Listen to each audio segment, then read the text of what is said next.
Olá, eu sou o Jonatas e esse é o canal Voo Panorâmico. Nesse último episódio da série, eu vou mostrar algumas maneiras de você realizar seus voos de forma segura e dentro da legislação vigente no Brasil.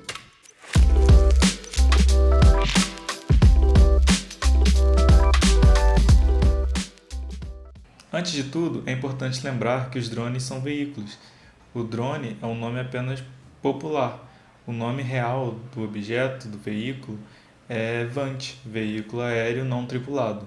Sendo assim, primeiro por uma perspectiva de regulamentação, os drones também têm os seus órgãos que regulam o seu uso. Assim como existe o DETRAN, no caso de carros e motos, existem três órgãos principais que regulamentam o uso de drone. São eles o DCEA, Departamento de Controle do Espaço Aéreo, a Anatel, Agência Nacional de Telecomunicações, e a ANAC, Agência Nacional de Aviação Civil. A Anatel é relativamente mais simples desses três, porque muitos drones atualmente já vêm com selo da Anatel.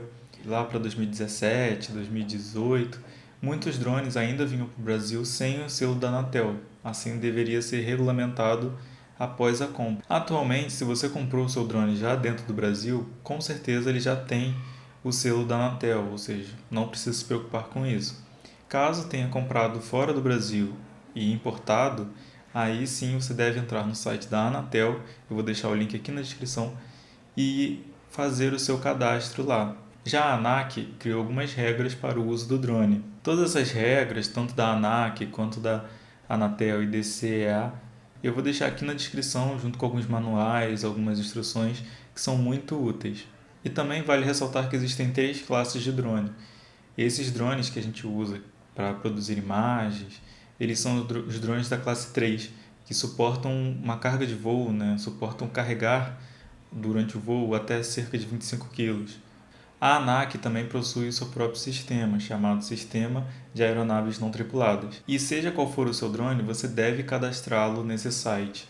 É como se fosse o registro de um carro, por exemplo. O seu drone vai ser atribuído a ele um número único, como se fosse a placa de um carro, e você vai receber um documento.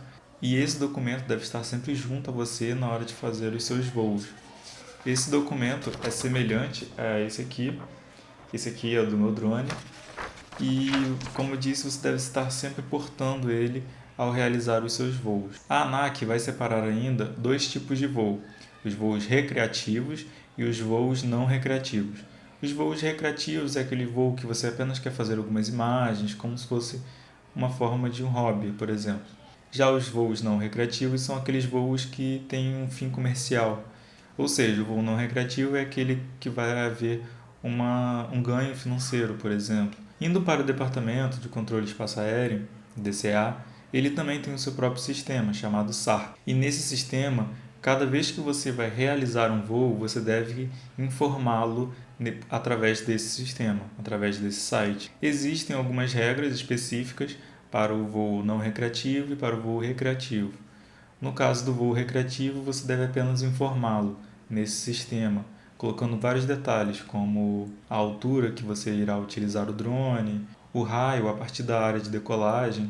Vale lembrar que a altura máxima permitida para os voos de drones dentro do perímetro urbano, dentro das cidades, são 40 metros de altura, porque acima dessa altura já existem outras aeronaves, como helicópteros e mais acima, aviões.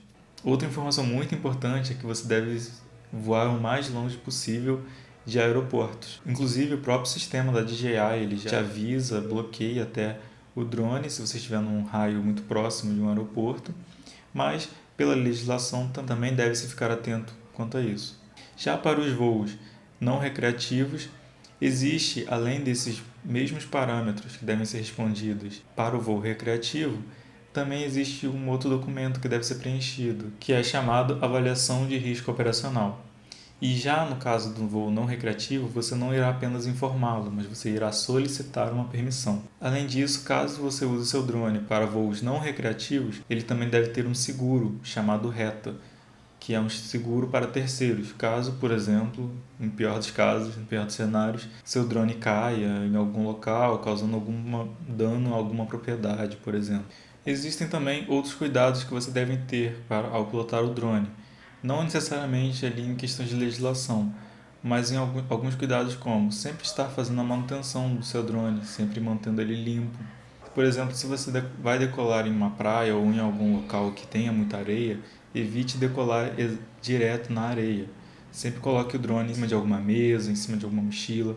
Claro, também observando se não irá ter nenhum objeto que possa impedir as hélices de girar. Da mesma forma, na hora de pousar, evite pousar em locais muito estreitos, com o risco do drone tombar para um lado para o outro. Evite conversar, é uma coisa muito simples, mas evite conversar durante o voo, porque pode tirar sua atenção.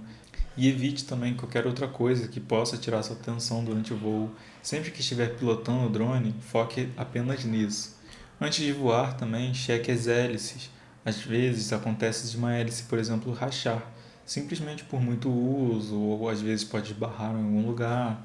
Então, sempre é bom ter cuidado também, checar se estão bem fixas, bem presas. Evite também usar o drone próximo de muitas pessoas, até também por uma questão de legislação. É proibido voar a menos de 30 metros horizontais de pessoas. Como eu já falei antes, evite também voar próximo a aeroportos, locais que têm helipontos, qualquer coisa nesse sentido. E sempre se atente também aos avisos que o próprio aplicativo da DJI dá se o vento estiver muito forte. Existem também alguns aplicativos que te ajudam a observar se as condições climáticas estarão boas para decolar. Tudo isso pensando, claro, sempre na sua segurança, na segurança das outras pessoas no entorno. E sempre tenha muita responsabilidade ao pilotar o drone. O drone, assim como um carro, uma moto, é um veículo. Então ele deve ser utilizado com muito cuidado e responsabilidade. E como esse é o último episódio da série, pensando em algumas tendências para o futuro, é sempre bom se manter atualizado sobre as novas tecnologias que surgem, sobre os novos modelos de drones que são lançados e até mesmo quanto a novidades na legislação. Atualmente, por exemplo, já existem os drones chamados drones racing, ou os drones FPV, que são drones extremamente leves e que atingem velocidades acima de 120 km por hora, por exemplo. Há ainda a utilização de drones para diversos campos, como a agricultura, como a engenharia.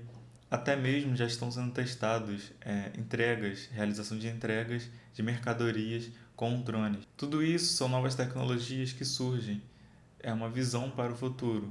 E é importante que, mesmo que seja por hobby ou profissionalmente, você esteja atento a essas tendências e a essas novidades. Então é isso, espero que você tenha gostado de todos esses episódios.